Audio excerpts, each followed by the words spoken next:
Now today was a good day. So I just finished up at the Big E. My guy that I'm working with, I never call people bosses or people I work for.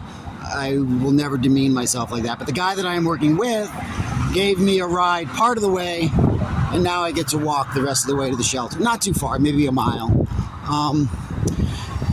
But it was a good day. Let me just tell you something. Moving, being a person in motion, for me, is, oh my God, so much better than being a person at rest. It's not.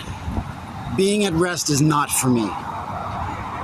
But the thing about this rest thing is unless acted upon by an outside force. So, you're sitting around, I'm sitting around at the shelter going, oh my God, I'm going to pull myself out of this.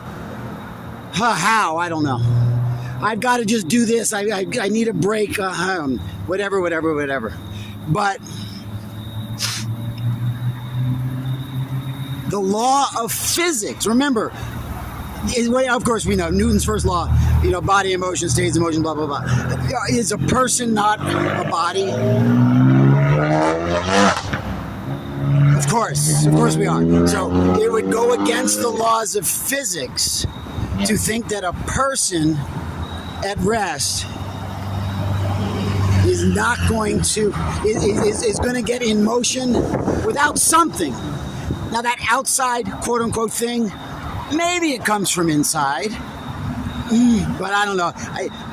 This is just something that's just come to me. I haven't really fully thought it out. I haven't, hey, if you guys think it's BS, please say so. Oh God, look at Springfield. Can you see? So I'm crossing the bridge now from West Springfield to Springfield, and then it's really not that long a walk. And I've actually walked. Now, besides the fact that I'm hobbling, I don't know if you can, and my legs hurt, and the doctor said I had arthritis. Oh, the MGM. Oh yeah, I've walked from the MGM to the shelter a few times. Oh boy. I feel good. It's good to know. So, just while I'm rambling, I realized what my pattern is. Again, I don't know how much you follow me, if you know, but I had my first manic episode when I was 15. Diagnosed as bipolar at 17. Had 4 manic episodes with 4 psychotic breaks, which resulted in hospitalizations. And now I'm fully ready to accept that over the winter and the spring, when I stopped taking my medicine, we can talk about why. God, that was a freaking stupid reason to do it. But anyway, when I stopped taking my medicine, the pattern is stop taking my medicine or not taking medicine. So of course, my manic episodes at 15 and 17, I wasn't taking any medicine. The other 2, I gotta think about this, but I'm pretty sure the other 2, I stopped taking my medicine. I gotta check on that anyway. But anyway, one of them I know I stopped taking my medicine. I had to have stopped taking my medicine. Sorry, I'm just talking to myself. But anyway, this 5th manic episode that just happened over the winter into the spring, I did not have a psychotic break. Now, I think that is progress. And I have heard that the effects of bipolar diminish as you get older.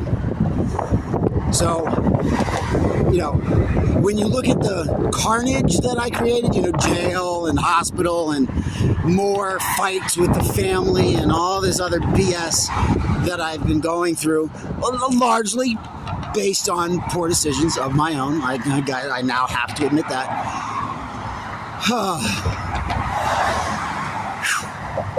Man, it's a long day. So I woke up at 6:30 this morning, walked to the bus station, which is actually very close to here. And the bus didn't come. So anyway, it's a long day.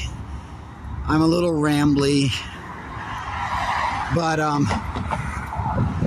so that's the pattern. No meds or stop taking meds.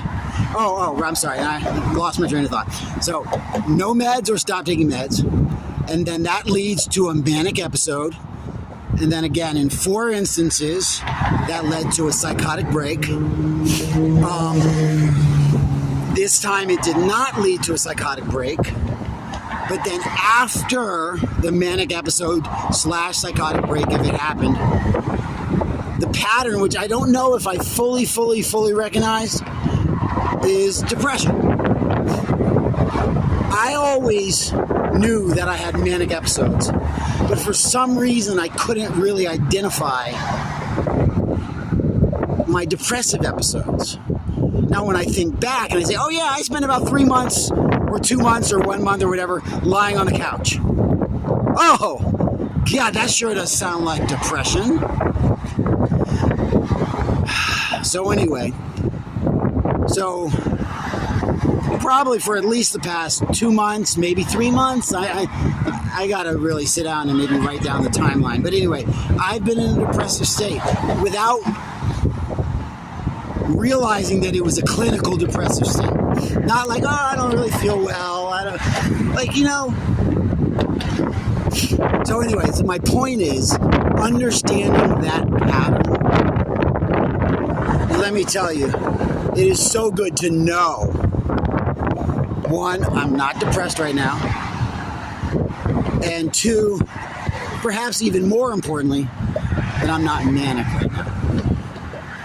So, this is my journey from homeless. You know, at different times I've called it different things, and you know, and in my grandiose thoughts, I'm like, oh, homeless to a millionaire, blah blah blah blah blah. Yeah, okay, well, you know what?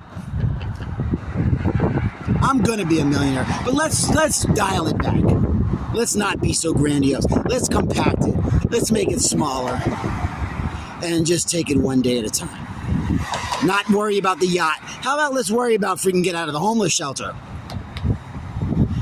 So, you know, Springfield actually is not a bad looking city in the dark. Looks like crap during the day. Sorry, Springfield. But it doesn't look so bad at night. That's a terrible thing to say. Oh, your city looks pretty good at night. So, tomorrow, I do it all over again. Wake up, get there by 9. Tomorrow, he said, you know, we left, I think, at like 10:30 this time. And he said, no, tomorrow we're leaving by 10, definitely. So, okay, whatever. You know, my work ethic, how should I say this? My work ethic, when I'm working, is incredible. So like, for example, during COVID, I dashed a lot. You know, and so I didn't just get the car and go out and dash for a couple hours. I'd weekly get up, I'd dash breakfast, lunch, dinner, and then might end, well, I always ended at night, 8, 9 o'clock maybe. You know, of course, if I had something to do, I'd enter. But, you know, I used to have over $200 days with DoorDash. So my work ethic is not the problem. It's not that I don't want to work. It's not that I can't work. And, you know, and here's something else about bipolar. And this is something that not enough people talk about. They say that mental illness is a disease. That's what they say, right? You know, hey, I've known people who've had diseases like cancer. And you know what people did for that person?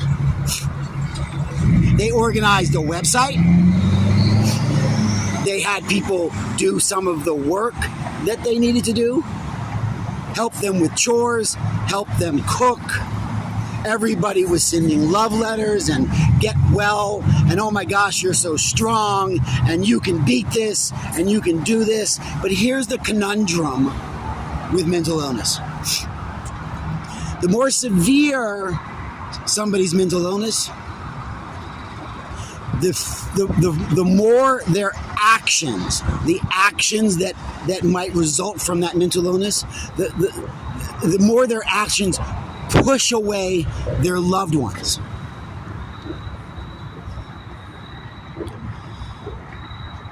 Excuse me. Oof. Push away their loved ones, support system, family, friends, blah, blah, blah, blah, blah.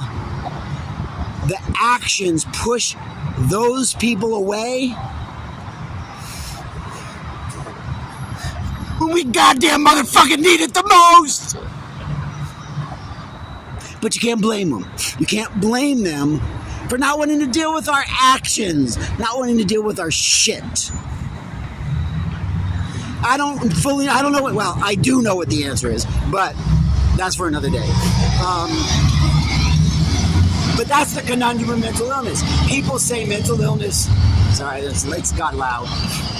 People say mental illness is a disease. And if you talk to medical professionals who know this subject, they will say, oh yeah, it's no different than cancer.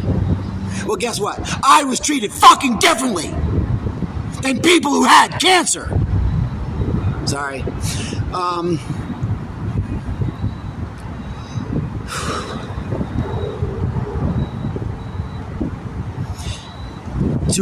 To see just about everybody in your life turn on you. Not everybody, but just about everybody in your life turn on you. I don't mean like 2 out of 10 friends. I mean like nobody will take my phone calls. Not nobody, but you know what I'm trying to say. Like, the whole situation with my family is all fucked up. I don't know how much you've been following, but part of why I'm homeless is because I was living in the Vineyard House, and my aunt. I don't want to get into that, but anyway, point is, in my greatest time of need, I was kicked out of a house I was living in. I was arrested. I was put in jail. I was then taken to a psychiatric ward. And now, for the fun of it, hey, fuck it. Why not spend a couple months in a homeless shelter? Again. Because you know what? That's what you should do to somebody in their greatest time of need.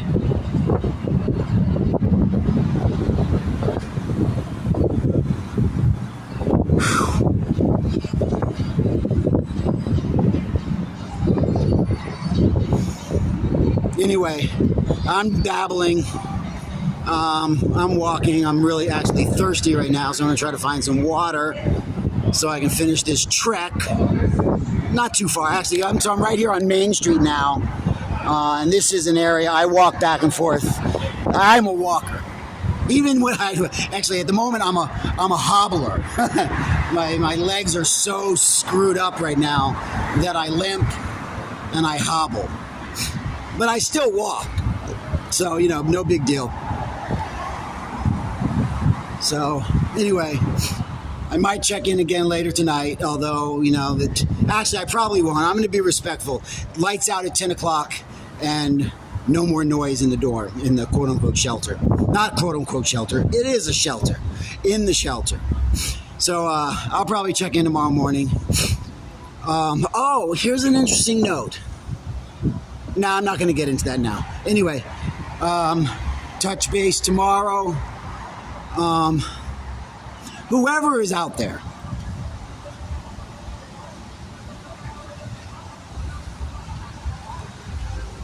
I love you. And if you are at your lowest, if you are at your rock bottom, if you are at your greatest time of need, there may be not jack stuff that I can do for you, but let me tell you something.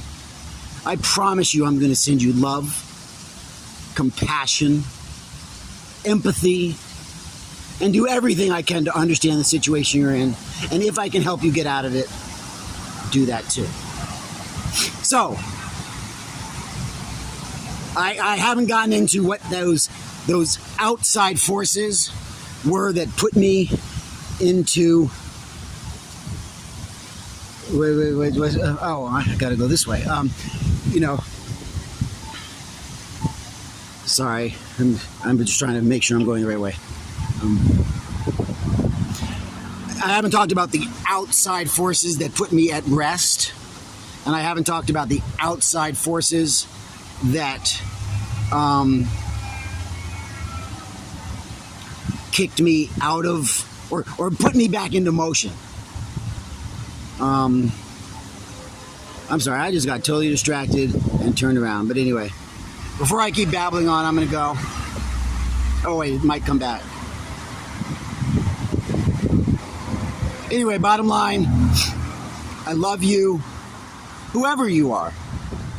All the people who've, quote unquote, I'm not even going to talk about what they've done because I have to take my responsibility.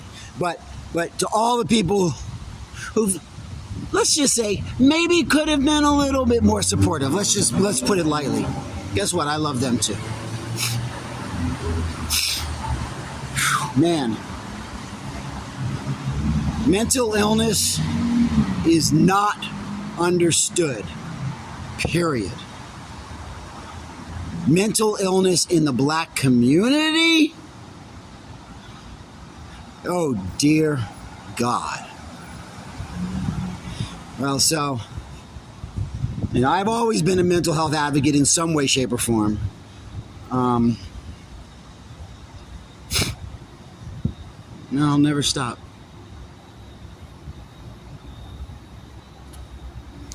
Yeah, wow.